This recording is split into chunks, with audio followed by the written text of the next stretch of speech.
Welcome back. Time now for a look at some of the major stories from around the world. Colombian airline company Satina said Thursday it had not received any prior warning of adverse weather conditions that would have prevented the flight of a plane that crashed and killed 15 people, but that it is awaiting the results of a formal investigation.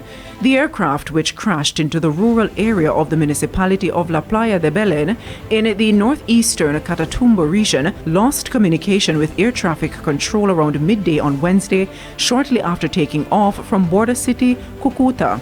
Satina's president said that communication between the crew and air traffic control was normal. He defended the crew's skill and said the pilot had more than 10,000 flight hours.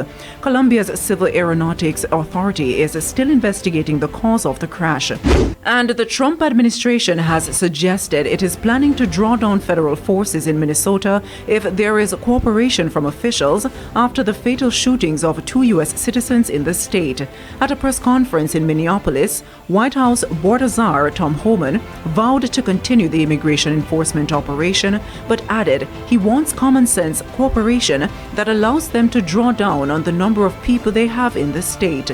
The deaths of Renee Good and Alex Pretty have ignited local protests and public outcry across the country and led to criticism from lawmakers.